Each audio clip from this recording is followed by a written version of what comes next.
Hey everybody, Dutchman Mods and Repairs back again with some more fun engine slash car stuff. We're working on a 2002 Acura RSX Type S. And we're actually in the middle of pulling the motor out.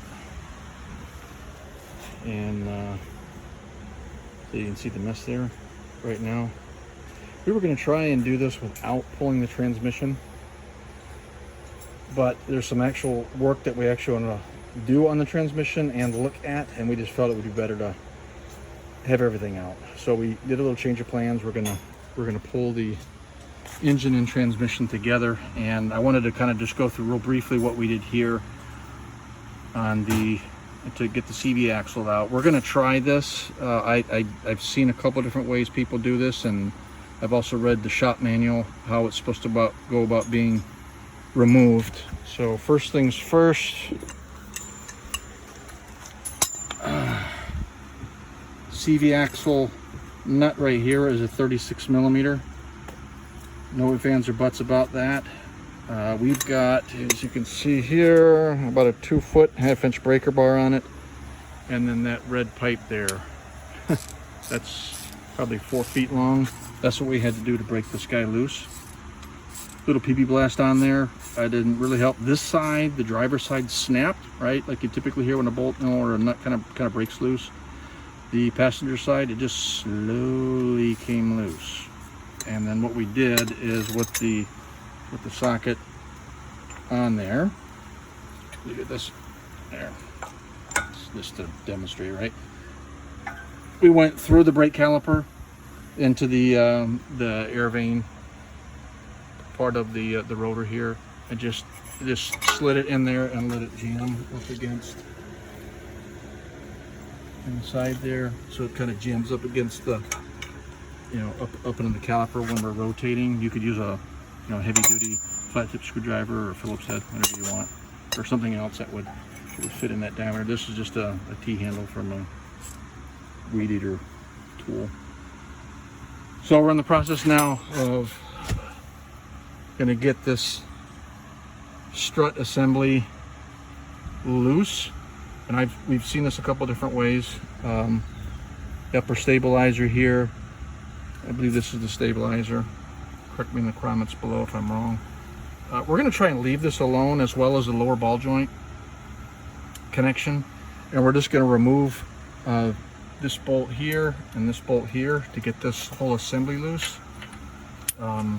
Those are 19 millimeters on this side. Is it also 19 on this side? Let's check. It's probably like a 22. Bigger than that, so at least a 19 over there.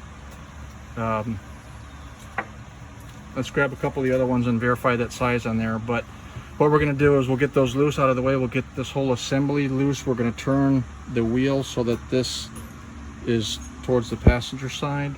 Then we'll get in underneath, and you got to kind of get up in there, right up in there with a little bit of a pry bar. Actually, no, I'll get it. Okay, so you got a 19 on this side here and a 22 over here. We'll get those loose. We'll get this turned more towards the passenger side. We'll get this, we're gonna probably take a hammer, maybe with a big punch or something, and we'll pop this to move the CV axle in. They do have a little bit of give to them. And once we get it out of the, hopefully without doing anything else, out of the hub assembly here, then we'll get inside the transmission with a pry bar, and then pry the axle back out. But that's the game plan right now. If that changes, we will definitely let you know. All right, so we had to use a couple of breaker bars. If you're a one-man team, you may have to pick one side with either the 19 or the 22 and use a wrench or something, or a breaker bar, and jam it in some way, up top here or somewhere against the frame or the ground. We didn't do any PB blast. Obviously, we actually weren't planning to do this today because it's been kind of rainy outside, but we had a few minutes to pop out here, so it might behoove you to hit these things with some PB blast, the day before, if you can. If you don't have that, then you got to work with what you got. But anyhow, they weren't on there loose, that's for sure. One other thing I want to put in here real quick that we did, and I know that they always talk when you take things apart, suspension wise, especially in this area, when you put it back together, get the alignment redone. We have to do that anyways, but we wanted to make sure that we were as close as possible where we started. And so what I did is I took a cold chisel with a hammer, and I just put in 4 marks in here along where these things will kind of meet. I did that on both sides, just so that when we're putting things back together, they should more or less go where they're at. But yeah, it's just better be safe than sorry. All right, so in getting the center out, right, we just used just a really lightweight hammer here. This isn't even a metal hammer, right? It's one of these rubber mallets with the kind of the sand inside them for light work. I just wanted to tap to see, because you want to be really, really careful that you don't get in here damage the gear meshing in there. All right, and so I'm going to leave the camera on here as we finish this, and then you'll have an idea of what this looks like as it pops out. I may have to hold this, but there we go. Keep going. Loose. All right, we got it. All right, so we got that. It's out, right, and loose. And take that shop manual. Much easier way of doing that instead of all that other stuff having to remove. Well, I say easy right now. We'll find out. All right. We'll once you get back into the vehicle, we'll come back. All right. So for all of you with a very keen eye, you probably noticed we already did our first whoops. We forgot to loosen up the brake line here. It's probably a 12. 12, yeah. So we had the old brake line pulling extra double duty here. Jeez. I think this is the first time. This is what happens, you get too excited, right? When crap's like coming apart too loose. Probably if that thing had been seized in there or something, we eventually would have been, oh, hey, boneheads, you still got the brake line connected. So, it's not going to be a blooper, but I am going to have to stick this piece of video in with everything we were doing all happy-go-lucky earlier. Because you don't want that brake line supporting your whole hub assembly. Okay. So we got that loose now. Let's just see. Okay, so it's not. Well, I'm gonna put it right there, okay? But it's not supporting anything, okay, folks. Remember that. Remember that. That one there's a little bit. Yeah, it's. Oh, there's a dumb Dutchman number 2 move. That one's a 10 for sure. Where is it? It's a 10 right here. Right there. If I can just figure it out. No, you won't be able to get that. You need a wrench. And you guys are getting double ditched blooper material here. Well, if you read the about section of our page, you'll figure out, I think I say in there something about so you don't make the mistakes we make. So yeah, it's not like we didn't know to do that. Again, it's like Chris Farley with his little thing in Tommy Boy about Jojo, the little Indian boy, getting all excited. All right, that was our moment right there. Those 2 little that should be good. Events. All right, so that's all loose. Now we can get underneath there and up in there to pry her out. All right, we're on the passenger side. Already got some things loose up here.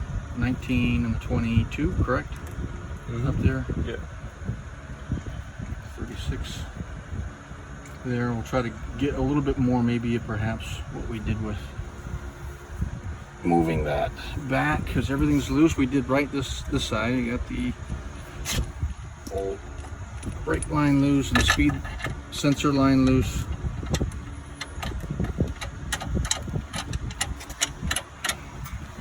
All right, so we're going to give a little tappy tap. You can see it.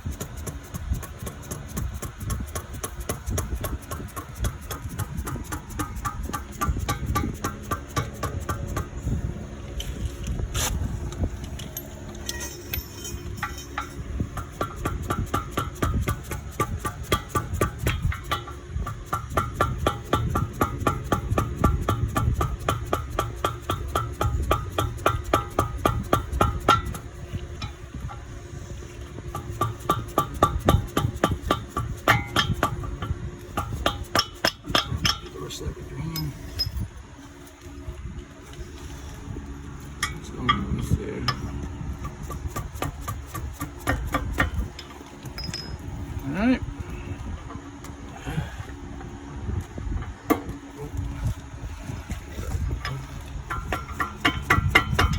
If it's bound up, you're going to have to move the lower control arm down and then get that CV axle.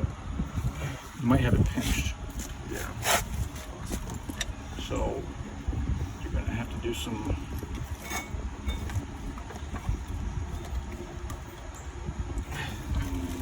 I feel like it's still Mm. in there. It's slotted back in. All right, so it was a little bit pinched on the end there for us.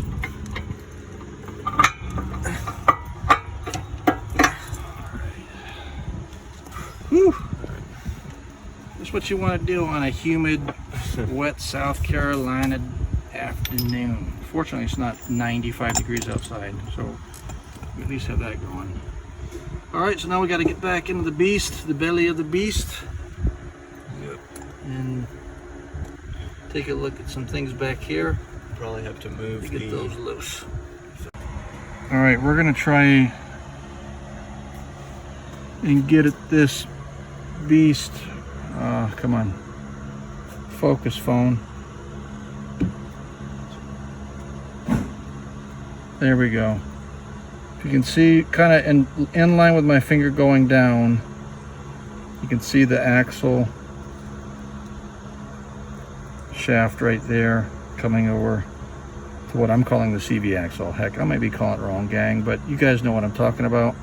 So we're going to try reaching down from on top of the engine like we did on the driver's side with our long pry bar and pry that off. All right, so on the passenger side, this axle, we did not pull the half shaft out, which is, let me see if I can get it way up in there, tip of my finger. Okay, we left the half axle mounted in there, and then took the CV axle out. And in order to get, we couldn't get leverage from top or bottom. I mean, imagine if you jack up the car more than we did, and we've got it up pretty high at the front here. We had to come from the driver's side on the ground down here with that about 2 foot, 2.5 foot long pipe with a hammer, and then popped it, on the back side of that knurled fitting that would be on the, towards the passenger side of that axle. You want to make sure you're not, getting any potential sealing points. Or if you miss and slip and you hit the boot and cut it, something like that, you don't want to do that. But it came off really easy, just like the driver's side did. So that's what we did on the driver's, or on the, on the passenger side.